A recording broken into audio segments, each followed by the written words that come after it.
समीर आणि सागर दोघे चुलत भाऊ, कोकणातील कुडाळ तालुक्यातील अमळवाड गावी राहणारे. एकदा ते बारीसाठी दुसऱ्या गावात गेले होते. तेव्हा त्यांना तिथून परत येताना खूपच उशीर झाला होता. म्हणजे अगदी रात्र झाली. त्यांची शेवटची एसटी पण चुकली. शेवटी त्यांच्याकडे चालत जाण्याशिवाय पर्यायच नव्हता. ते घरच्या रस्त्याला लागले. जुन्या हायवेवरून काही वेळ त्यांना चालायचे होते. मग पुढे त्यांच्या गावाकडे जाणारे वळण लागले असते. समीरने खिशातून बॅटरी काढली, ऑन केली आणि रस्त्यावरून ते झपाझप पावले टाकू लागले. रस्त्यावर रात्री नेहमीच अंधार असे. त्या काळी रस्त्याकडेला दिवे वगैरे काहीच सोय नव्हती. आजूबाजूने क्वचित एखादी बस, एसटी, ट्रक किंवा एखादे वाहन गेले तर त्याच्या प्रकाशात तेवढ्यापुरता तो रस्ता उजळून निघत असे आणि मग पुन्हा काळाकुट्ट अंधार. त्यातच त्यांना जाणवले की आज आकाशात चंद्राचा प्रकाशही दिसत नव्हता. म्हणजे नेमक्या अमावस्येच्या रात्री ते बाहेर पडले होते. त्यामुळे सर्वत्र मिट्ट काळोख, अगदी काजळही लाजेल असा. हातातील बॅटरी त्यांच्या पायाखालचा रस्ता 8 ते 10 पावलांपर्यंत दाखवण्याचं काम करत होती. दोघेही झपाझप पावले टाकू लागले. एकदाच लवकर घरी पोहोचू म्हणजे सुटलो असा विचार त्यांच्या मनात आला. डाव्या उजव्या बाजूला काही छोटे छोटे रस्ते आजूबाजूच्या इतर काही गावांपर्यंत जाण्यासाठी निघत होते. अंमळवाड गावाकडे जाण्यासाठी वळणारा रस्ता लागण्यासाठी अजून वेळ होता. बॅटरीच्या अपुऱ्या प्रकाशात त्यांना इसवट्याचे मंदिर दिसले आणि त्यांना काहीसे बरे वाटले. अर्धा रस्ता पार झाला होता. इसवट्याचे मंदिर म्हणजे केळवाड गावची वेस सुरू झाल्याची खूण. वेस म्हणजे गावची हद्द आणि ह्या वेसेमध्येच त्यांना आयुष्यात विसरणार नाहीत असे अनुभव येणार होते. इसवट्याचे मंदिर म्हणजे छोट्याशा पारासारख्या भागावर स्थापन केलेले मंदिर. वरती टांगलेल्या 2-3 छोट्या घंटा. त्या ठिकाणी गावकरी नारळ वगैरे चढवत. हे मंदिर म्हणजे त्या गावची वेस दर्शवणारी खूणच जणू. समीर आणि सागर त्या वेशीतून केळवाडात 4-5 वेळा आले होते खरे, पण दिवसा. त्यांची लाडकी चुलत बहीण जिला ते बेबी म्हणत, तिचं लग्न करून केळवाडात दिलेली होती. तिला भेटायला त्यांचे केळवाडात येणे जाणे होते, पण प्रत्येक वेळी दिवसा. रात्री ती वेस काय काय करू शकते याचा त्यांना अनुभव नव्हता. समीर म्हणाला, सागर, बेबीताईचे गाव आले बघ. अर्ध्या रस्त्यावर पोहोचलोय आपण. हो रे, सागर म्हणाला. चल थोडा वेळ आत जाऊया. वेशीच्या आत ते तळं आहे, त्याच्या बाजूला जरा बसूया. जरा आराम वाटेल, मग पुढे जाऊ. दोघांनाही याची कल्पना नव्हती की जी वेस जवळ आली म्हणून ते आनंदित झाले होते, तो आनंद काही वेळातच उडणार होता. इसवट्याच्या मंदिरापासून ते आत वळले आणि तळ्याकडे जाऊ लागले. तळ्याजवळ बसण्याची जागा नेमकी कुठे आहे याची त्यांना पूर्वी तिथे येऊन गेले असल्याने कल्पना होती. ते तळ्याजवळ येऊन गेले होते, पण भर दिवसा. तळ्याचे अमावस्येच्या ठार अंधारातील स्वरूप खूपच भयावह वाटत होते. गावाकडे जाण्याच्या रस्त्यालगतच ते तळे होते. तिथेच माणसांना बसता येईल असा एक दगड होता. त्यावर बसण्यासारखी जागा होती. दोघांनीही हातानेच ती जागा साफसूफ केली आणि खाली बसले. चालून चालून आलेला थकवा घालवण्यासाठी जरा श्वास घेऊ लागले. 2 ते 3 मिनिटे गेली असतील नसतील.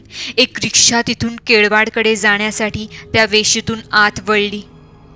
रिक्षाच्या हेडलाईट्सच्या प्रकाशामध्ये रिक्षावाल्याला ही 2 मुले तळ्याकाठी बसलेली दिसली.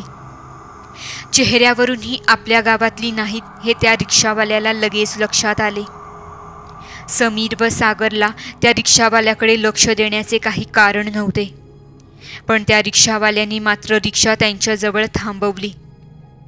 एक पाय मातीत खाली टेकवला, डोके बाहेर काढले आणि म्हणाला, मुलांनो, इथे बसू नका. ही जागा चांगली नाही. कुठे चाललायत इतक्या रात्री? समीर म्हणाला, आम्ही अमळवाडचे, तिकडेच चाललोय. निघा लवकर, आज अमावस्या आहे.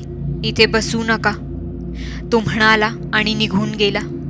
सागर आणि समीरने एकमेकांकडे बघितले. दोघेही तसे स्वभावाने धीट. निघूया 5 मिनिटात, सागर म्हणाला. समीरने मान डोलावली, पण ती 5 मिनिटं त्यांच्या मनाच्या वेशीवर ती केळवाडची वेस कायमची कोरली जाणार होती. समीर आणि सागर 5 मिनिटात निघूया असे ठरवून तळ्याजवळील त्या खडकावर बसून राहिले. 2-1 मिनिटे गेली असतील नसतील, दोघांनाही रडण्यासारखा आवाज येऊ लागला. एका स्त्रीच्या रडण्याचा आवाज. दोघांनीही एकमेकांकडे बघितले. समीर म्हणाला, कुणीतरी बाई रडतेय वाटतं. सागर म्हणाला, हो रे, रात्रीच्या वेळी कदाचित एकटी बाई अंधारात अडकली असेल, घाबरून रडत असेल. त्यावेळी वाहतुकीची साधने फारशी नव्हती. हायवेवर रात्री बेरात्री जर कोणी उतरले आणि गावात जाण्यासाठी रस्ता समजला नाही किंवा मदत मिळाली नाही तर अशी एखादी स्त्री घाबरून रडत असण्याची शक्यता होती.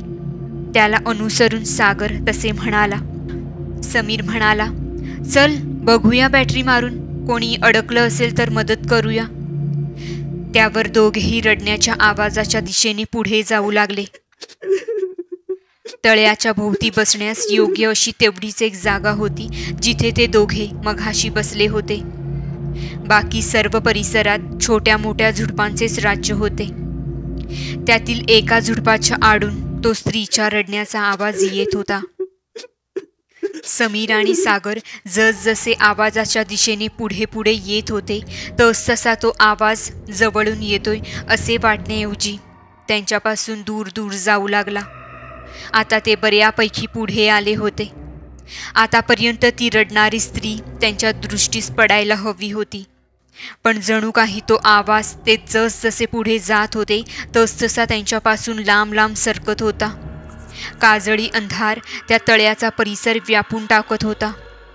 डोळ्यात बोट घातले तरी काही दिसत नव्हते. बॅटरीचा उजेड तो काय असणार. तळ्याच्या आजूबाजूला झुडपांची गच्च गर्दी आणि त्या पलीकडे जंगलाचा भागच सुरू होत होता. त्यामुळे एवढ्या पुढे कुणी एकटी स्त्री जाणे शक्यच नव्हते. एखाद्या जनावराचा आवाज तर नाही ना, समीर म्हणाला. अरे, आयुष्य गेलं शिकार करण्यात. जनावरांचे आवाज मी चांगले ओळखतो. हा कुठल्याच जनावराचा आवाज नाही हे नक्की सांगतो मी तुला, सागर म्हणाला. हे काहीतरी वेगळंच प्रकरण आहे हे त्या दोघांना कळायला अवकाश लागला नाही. दोघांनी एकमेकांकडे बघितले आणि इथून पळायला हवे असे त्यांनी एकमेकांना सांगितले. ते जे काही होते त्याच्या हद्दीत प्रवेश केल्यास आहे. ते आयतेच त्याच्या तावडीत सापडणार होते हे ते क्षणार्धात समजून चुकले. तत्काळ ते पाठीमागे वळले आणि भराभर पावले टाकीत पुन्हा तळ्याजवळ आले. आता मात्र तळ्यावर पुन्हा न बसता ते जवळजवळ पळतच मुख्य रस्त्यावर आले. 4-5 पावले पुढे जातायत न जातायत तोच समीरच्या हातातील बॅटरी खाली पडली. होता नव्हता तेवढा थोडासा प्रकाशही नाहीसा झाला. दोघांच्या पोटात अक्षरशः खड्डा पडला. कुठून दुर्बुद्धी झाली आणि अमावस्येच्या रात्री बाहेर निघालो. पण हा विचार करण्या एवढाही वेळ त्यांच्याजवळ नव्हता. काय होणार आता. प्रत्येक सेकंद महत्त्वाचा होता. समीर खाली वाकला. हाताने साचपडून बॅटरी सापडते का शोधू लागला. जुन्या पद्धतीची लांबोडगी ॲल्युमिनियमची बॅटरी होती ती. मजबूत होती. आजवर कितीतरी वेळा हातातून पडली असेल. पण प्रत्येक वेळी तिच्यातून निघालेले सेल पुन्हा आत भरले आणि तिचे झाकण बसवले की चालू व्हायची.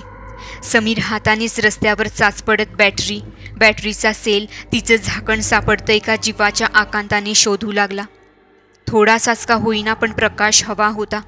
सागरही वाकून त्याला मदत करू लागला. अंधारात दोघेही एकमेकांना सुद्धा दिसत नव्हते, पण अंदाजानेच एखाद्या अंध मनुष्याप्रमाणे चाचपडत ते बॅटरीचे निसटलेले अवयव सापडतात का हे शोधायला धडपडत होते. त्यांचे हृदय बाहेर येईल की काय एवढे जोरजोरात धडकत होते. आणि अचानक फक्त नशिबानेच सेल व झाकण समीरच्या हाती लागले. रस्त्याच्या कडेला पडलेली बॅटरी सापडली. भराभर त्याने ते तुकडे गोळा केले आणि बॅटरीत भरून तिचे झाकण लावले. बॅटरीचे बटन ऑन केले. बॅटरी आता सुरू व्हायला हवी होती, पण आज मात्र बॅटरी सुरू झाली नाही. काय होतंय हे दोघांनाही कळेना. पण आता वेळ घालवण्यात अर्थ नव्हता. त्या जागेपासून ती वेस तिच्यापासून दूर होणे महत्त्वाचे होते. दोघेही तसेच झपाट्याने पुढे निघाले. 50 ते 100 पावले त्यांनी भराभर पार केले. वाटेत सवयीप्रमाणे उपेंद्र सतत बॅटरीचे बटन ऑन ऑफ करीतच होता, पण बॅटरी काही केल्या सुरू होत नव्हती. अंदाजे 100 पावले ते चालत पुढे आले असतील आणि आता मात्र जादू झाल्याप्रमाणे बॅटरी ऑन झाली. त्या सुनसान रस्त्यावर घनदाट अंधारात बॅटरीचा थोडासा का होईना प्रकाश पडला आणि दोघांच्या अक्षरशः जीवात जीव आला. इचवट्याचं मंदिर आता मागे पडलं होतं. ती वेस मागे पडली होती. पुढच्या गावची वेस हद्द सुरू झाली होती आणि केळवाडच्या वेशीचा असर संपला होता. एखाद्या गावची वेस म्हणजे त्या गावची हद्द. मानवाने आखलेली हद्द वेगळी आणि अदृश्य जगतात मानली जाणारी, मानवेतर योनी पाळत असलेली हद्द वेगळी असू शकते. त्या वेशीच्या टप्प्यात प्रवेश केल्यास त्या वेशीच्या अधीन असलेल्या शक्तींचा खेळ सुरू होतो. तो त्या वेशीच्या टप्प्यापर्यंतच मर्यादित असतो. मित्रांनो, तुमच्याही गावची वेस असेलच. कमेंट करून नक्की सांगा. तर मित्रांनो, असं काही तुमच्यासोबत घडलं आहे का? आणि तुम्हाला हा अनुभव कसा वाटला आम्हाला कमेंटमध्ये नक्की सांगा आणि आमच्या चॅनेलला सबस्क्राईब करायला विसरू नका. धन्यवाद.